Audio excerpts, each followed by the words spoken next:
Hola, ¿qué tal? Yo soy Mónica María Arcella Mujico y a partir de este momento estamos callejeando 2.0 y estamos callejeando esta semana con un tema que la verdad preferiría que nunca nos hubiera tocado tratar, porque si no nos toca tratarlo es porque simplemente no está ocurriendo.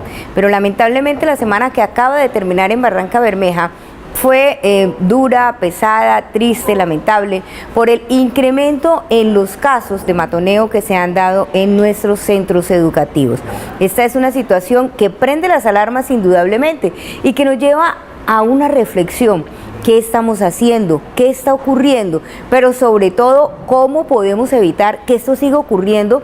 Porque no podemos permitir que nuestros jóvenes estudiantes sean ni víctimas ni victimarios. Por eso hoy tenemos un invitado especial. A partir de este momento estamos con Wilson Miguel Salas Picón. Él es psicólogo, trabaja acá en la Universidad Cooperativa de Colombia, a quienes agradecemos además por todo el apoyo que nos están dando con respecto a este tema y con otros muchos más, porque créanme que se van a volver nuestros asesores académicos. Mi doctor Wilson Salas Picón, bienvenido a Callejeando 2.0. Muy buenos días, muchísimas gracias por esta invitación y es un tema bastante relevante y muy importante poder vincular a la academia para la generación de estrategias de prevención y promoción que eviten que estos sucesos terminen mal. Hay que empezar por lo lógico y por lo natural, y es que es el bullying, que es el matoneo, ¿es lo mismo?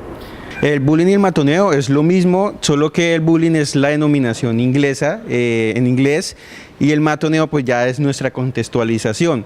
El bullying es un fenómeno que ya lleva mucho tiempo, que se ha venido estudiando desde Europa. De hecho sus inicios se rastrean desde Inglaterra, Escandinavia, con los estudios realizados por Olwis. Sin embargo, lo que hemos podido revisar en el último artículo que se publicó por parte de la universidad en la revista de Funland es que el fenómeno del bullying es un fenómeno multicausal, es decir, no tiene una sola raíz y es polirrelacional, es decir, se relaciona con múltiples variables, como es, por ejemplo, factores de riesgo como desestructuración familiar, violencia, falta de reconocimiento, problemas... Espéreme, póngame el freno de mano que este hombre se me va volando. Y yo creo que nos toca ir un poquito más suave. A ver, mi doctor Salas, empecemos por algo. En Barranca Bermeja, bueno, en Colombia y en Barranca Bermeja, ¿desde cuándo estamos siendo testigos de eso que está sucediendo, de este matoneo? ¿Se genera como un reflejo a lo que sucede a nivel nacional, a lo que vemos a través de los medios de comunicación? Bueno, indudablemente el matoneo no es más que el resultado de todo el contexto psicosocial en el que nos encontramos inmersos, el fenómeno de la violencia sociopolítica, el fenómeno socioeconómico de la región, la desestructuración de las familias, las faltas de oportunidades. Bueno, existen muchas causas que pueden llegar a explicar el porqué del comportamiento de los victimarios, en este caso, inclusive de las víctimas que si no tienen una intervención adecuada y acertada pasarían a ser victimarios. Por ahí vamos. ¿Qué hacer? Si yo tengo un hijo, empiezo a darme cuenta que él es víctima de matoneo, o cómo puedo yo más bien identificar si mi hijo está siendo víctima de matoneo en su colegio? Yo creería que es la primera pregunta que más nos quieren hacer los padres de familia en este momento. Bueno, lo primero que tenemos que hacer es que el trabajo de identificación es un trabajo de corresponsabilidad, es decir, tanto docentes como padres de familia tienen que estar muy alertas. De hecho, yo pensaría que las instituciones educativas deberían tener un perfil psicológico de cada uno de los estudiantes que ingresan para mirar cuáles son las necesidades de intervención de cada uno y poder ser acertados. No podemos llegar a darle el mismo tratamiento a 45 estudiantes que estén en un aula, porque cada uno tiene unas necesidades muy diferentes y su desarrollo y estructuración de la personalidad están caracterizados por el ambiente en que se han venido desarrollando. Sin embargo, a nivel victimológico hay unas características que tienen las víctimas y es no querer volver a ir al colegio, no querer hacer las tareas, pérdida de la motivación, de la alegría de estudiar, llegar con signos físicos, que ya es la violencia directa, la violencia indirecta que ya son los rumores, los sobrenombres. Puede ir volviéndose también este joven víctima en una persona agresiva, puede cambiar sus hábitos de comportamiento también, digamos, con sus hermanos en casa. Claro que sí, es al no contar con las herramientas para poder hacer frente a estas situaciones, que es lo que comúnmente llamaríamos en psicología estrategias de afrontamiento, pues tendría que generar una respuesta no generalizada, podría llegar a generar una respuesta aversiva como una forma de confrontación. Entonces, una de las características del bullying es la dominación y la sumisión del otro, la ley del silencio. Entonces, lo que va a generar es una conducta que lo ponga por encima del otro para poder evitar su dominación. ¿Qué debo hacer yo como víctima de matoneo? Si yo soy una jovencita, un niño, ¿qué debo hacer? ¿A quién acudir?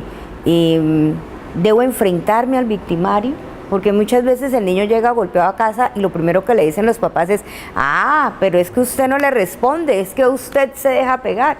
¿Esa sería una actuación positiva para frenarla? No, claro que no, porque la violencia no se contrarresta con violencia. Lo primero que tendría que hacer es buscar al profesor, buscar al comité de convivencia que debe existir en la institución y que la institución active todas las herramientas y lineamientos para poder hacer frente a la situación que se viene presentando. Luego comentar a los papás, no quedarse callados, porque eso es lo que va a alimentar que estas conductas persistan. La atención del psicólogo en las instituciones es fundamental y primordial. Y como la literatura lo ha expuesto, existen 3 actores en el fenómeno del bullying, que es el agresor, el agredido y los espectadores. Y el agresor o el victimario, mientras tenga un público, pues va a seguir desarrollando esas estrategias. Entonces la idea es cómo se generan estrategias que permitan no solamente desarrollar lo cognitivo, sino también lo emocional, lo social, para que se pueda dar una formación integral que apunte al desarrollo de habilidades como es el poder afrontar ese tipo de situaciones.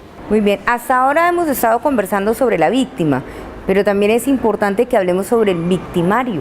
¿Qué pasa con estos muchachos que agreden a otros? Claro, las conductas agresoras que pues se pueden llegar a generar por parte de estas personas no es más que un grito de auxilio frente a una serie de situaciones que lo han venido invadiendo y que él no puede resolver. Entonces también allí es importante llegar a poder generar estrategias de intervención.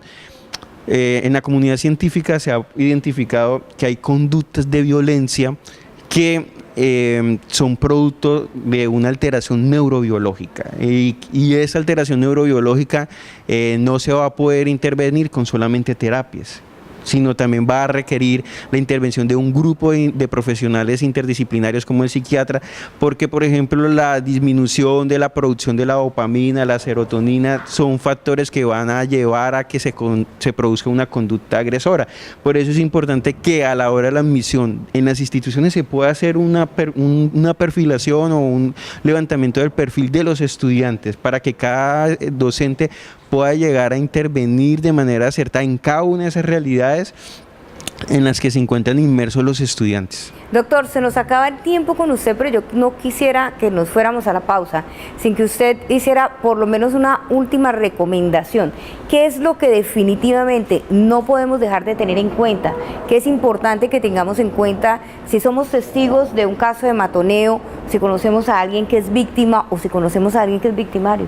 Bueno, lo primero es la educación emocional. A nosotros no nos forman en la educación emocional, entonces un abrazo, calladito cuando llega el estudiante a la casa, el hijo, cómo está, cómo te fue, porque a veces nos quedamos en la rutina, en el trabajo y descuidamos a esas personitas que estamos formando. Entonces, un abrazo, un te quiero, un te amo, decirle cómo te fue, cómo te has sentido, cómo te sientes en el colegio, cómo te ha ido con tus compañeros. En el colegio los profesores preguntar cómo se han sentido, cómo les ha ido, y si sienten que alguien está agrediéndolos, si alguien los está maltratando, para poder activar los mecanismos que ya deben de poseer las instituciones educativas. De hecho, las instituciones educativas ya deben tener identificados cuáles son los focos o factores de riesgo que pueden llegar a propiciar las conductas para prevenirlos. De hecho, ellos deben ir un pie adelante para poder evitar que sucedan estas situaciones. Si sucede un caso de matoneo es porque algo no está funcionando en los comités, algo no está funcionando en los lineamientos y hay que entrar a revisar si se están haciendo las cosas bien o qué está faltando para poder hacer frente a este tipo de situaciones y prevenirlas. Él es el doctor Salas Picón, con especialización en... Maestría en psicología jurídica. O sea, estamos hablando con alguien que conoce perfectamente del tema.